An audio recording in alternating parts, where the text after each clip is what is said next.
Hello everyone, and welcome to the modding series Creating Your Legion for Total War Attila. In this series, I will be teaching you all of the database modding skills that you will need in order to be able to create a custom battle overhaul. Today, we're going to balance our units a bit. We're going to make weapon, shield, and armor balancing. So first of all, I'll show you the balancing that I made.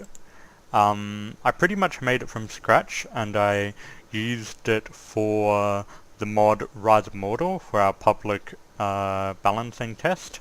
Since then we've made a different balancing because it wasn't at all lore friendly, but I think this balancing works quite well. You might have a different opinion, but whatever. Now, in Rise of Mordor, our units were balanced with 4 tiers. So you have tier 1, tier 2, tier 3, tier 4, and you can see they have different levels of attack and defense. Now, attack means melee attack, and melee attack is related to the chance your unit has of successfully scoring a hit on another unit, whilst melee defense relates to the chance your unit has of defending an attack from another unit. So you can see that tier 4 are quite a lot better than tier 2 and 1. Now you can see there's morale levels for each tier as well. So a tier 1 unit can have anywhere between, it can have like 4 morale, 5 morale, 6 morale. I just choose it on the fly pretty much. I don't really have any hard set rules, just whether I think the unit should have higher morale than other units of the same tier or not. Sorry for that pop-up. Now we have the different types of armor. So value, this is how much armor the piece of armor actually gives, which is related to protection against missiles and protection in melee. So you can see even if they've got no armor, they actually do have some armor value. And full plate, which is the heaviest unit besides from trolls, doesn't have all that much more, like it only is 4 times as much compared to something with no armor at all. Now my balancing was based off the fight in Game of Thrones between Bronn and Servatus Egan.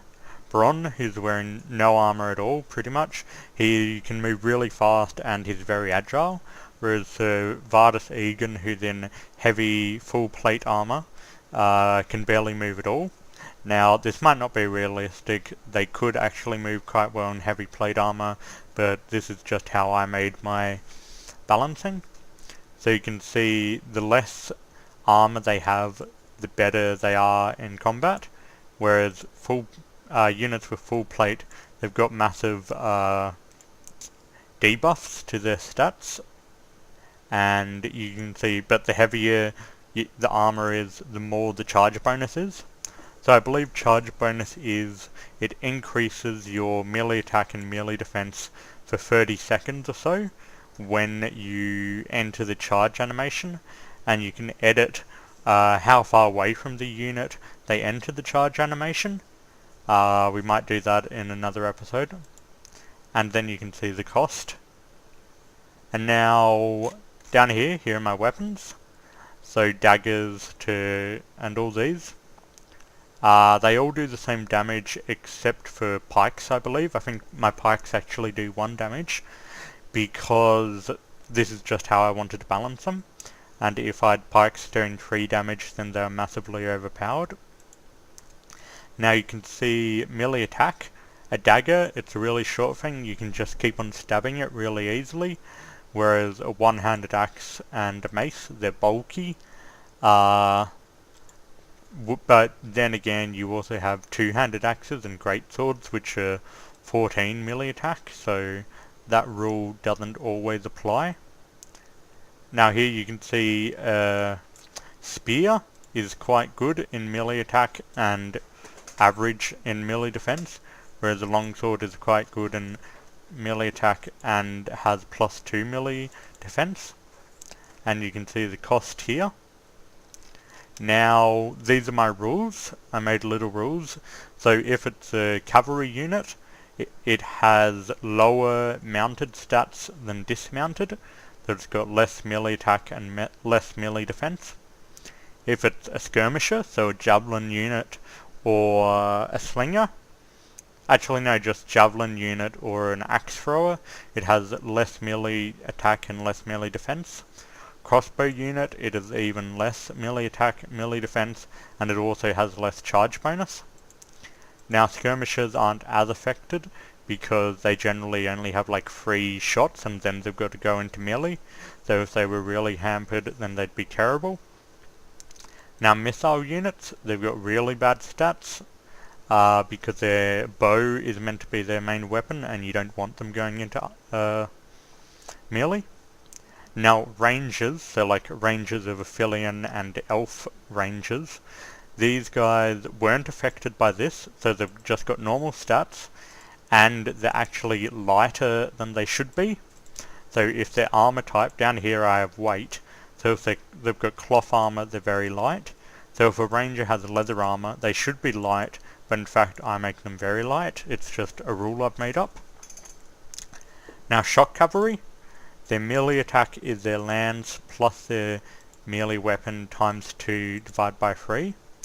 So their lance, so 13 plus, where's longsword, 10 times 2, that's 26, divided by 3, and that's 11, I think. Like I've already done it, lance and longswords, I've got 11. So that means, but the dismounted stats are longsword, so dismounted they've got 10 melee attack, whereas mounted they've actually got, oh no, these guys are also affected by the rule up here, so they'd actually have 9 mounted melee attack. And because they're shock cavalry, they also get a bonus 6 charge bonus, and their cost is the primary weapon, so the longsword, they only cost 250. I don't know, I can't really remember how I did it, but anyway. Charge bonus, the pike. All pikes, if they'd higher than 5, I automatically lowered them to 5, so if they had 6 charge bonus I lowered them to 5, but most of them had between 5 or 1 anyway. Mercenary units, I had a few, so they're more aggressive but they've got less morale, and two-handed axes had really good charge bonus because they're meant to be like berserkers or whatever.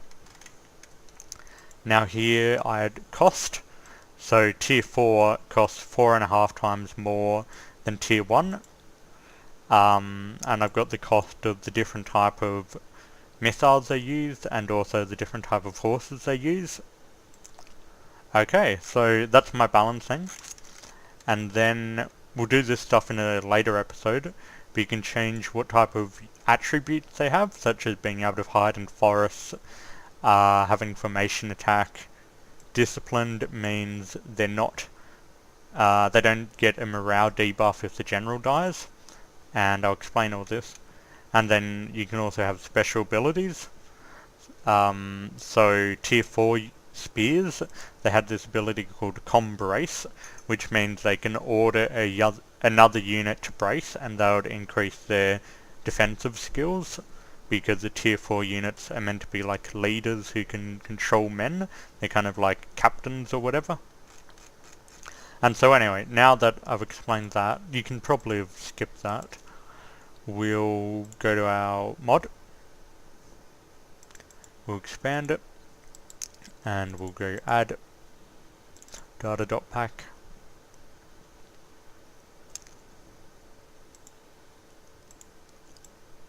We want 3 tables here.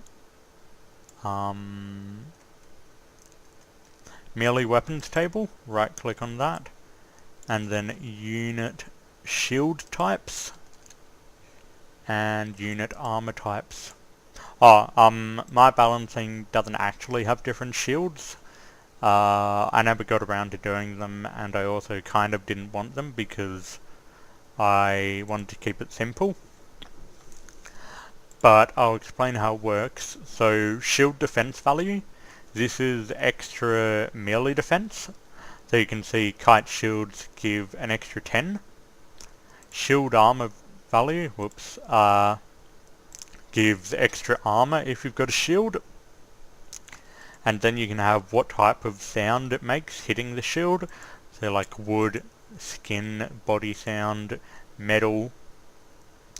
Now I'm not quite sure how this unknown works, you might want to experiment with it, but I believe it's the percentage chance of your shield completely blocking your missile from hurting you. So for example, kite shields have a 50% chance of blocking you, whereas tower shields give a 70% chance. When I do shields, I normally just give the armor value. So for a tower shield it's got 50 armor, so I just change that to a 50. Melee weapons. Here's the melee weapon. So armor penetrating and armor piercing. I haven't really experimented with them, but I believe basically it means the melee damage, like 66% of it ignores the armor. It goes directly to the health, I think. And the difference between penetrating and piercing, you can set up special rules called KV rules. So you can say if it's got armor penetrating, it's 2 times more effective than if it's got armor piercing. I think that's how it works, I'm not really sure. Bonus versus elephants versus cavalry versus infantry. I believe this also goes directly through the armor. It's kind of like armor penetrating. So if it's got 20 bonus versus infantry, it'll do 20 damage directly to an infantryman's health, whereas 0, it means it does normal damage. Excuse me. Because I was using a 5 HP system, which means all units have 5 HP. I didn't want bonus or armor piercing because that would have broken it, but you might if you want like maces or something to be armor piercing because they're blunt weapons or whatever.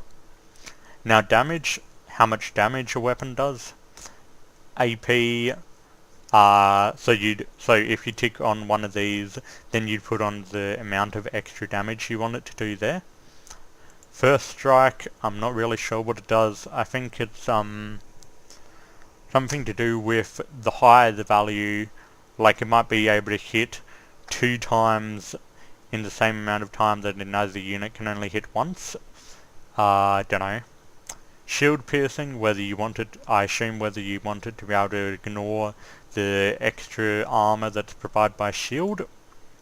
Weapon length, how long the weapon is. So most weapons are weapon length 1, except for 2-handed axes, which are weapon length 2, and pikes, which are weapon length 5. So if you decrease a pike's weapon length, it becomes radically less effective. So I had like a halberd kind of thing. It was a shorter version of a pike that only had weapon length of 3 or 4. So it wasn't as good. And you can have what type of weapon it is. I'm not quite sure what this relates to, but you can do that, and you can change what audio plays and how much damage your weapon does against gates. So like each hit it does 0.1 like 0.1 damage or whatever. And then unit armor, what the armor's called, how much armor it gives you, whether it's good against missiles or weak against missiles. I'm not sure what this does. Maybe it means missiles, if it's weak against missiles, missiles can ignore the armor to a certain extent. If it's good against missiles, it has extra protection or something. No idea really. And then audio material, so what kind of audio plays. So So now I'll pause the recording and input all of my stats, and then I'll come back to you. Okay, welcome back, and here I'll show you what changes I've made. So our raider, I've given him a hauberk as armor, and the Valkyrie has partial plate. I've matched up the campaign action points just to make it neat, but it's campaign related, so it doesn't matter. I've changed the charge bonus from 40 to 9 and 237 to 25 to suit my balancing. I've changed the dismounted charge bonus and dismounted melee attack and dismounted melee defense. Now see here, dismounted charge bonus is 19 for the Valkyrie, whereas when it's on its horse it has an extra 6. And dismounted is 17 and 10, whereas if we go across here, it's 18 and 9.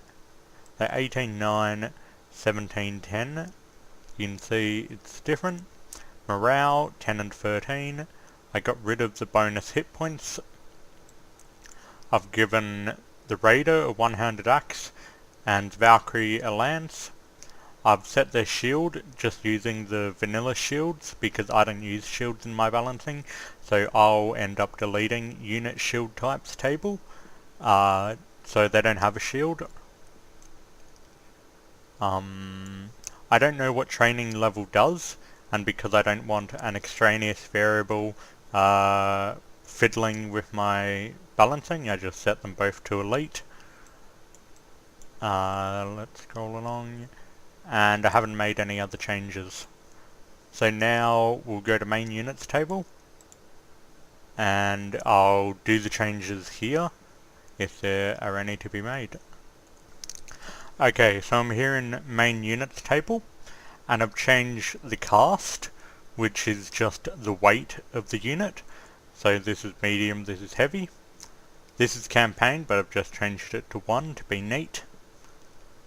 I've done the unit costs, and for Raider I've factored in the missile unit that I'll give it in a future episode. For recruit, that's multiplayer cost, which is custom battles. Recruitment cost and upkeep cost are campaign, but I've just used the same costs there.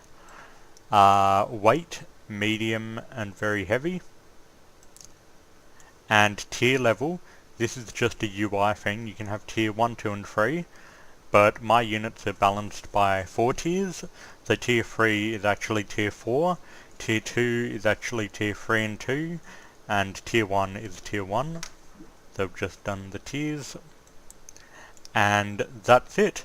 So now we'll just delete this, and we'll save it, and our unit should be balanced.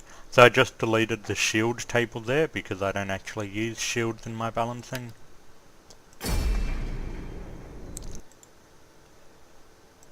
And now that we're in game, you can see the stats of the units here.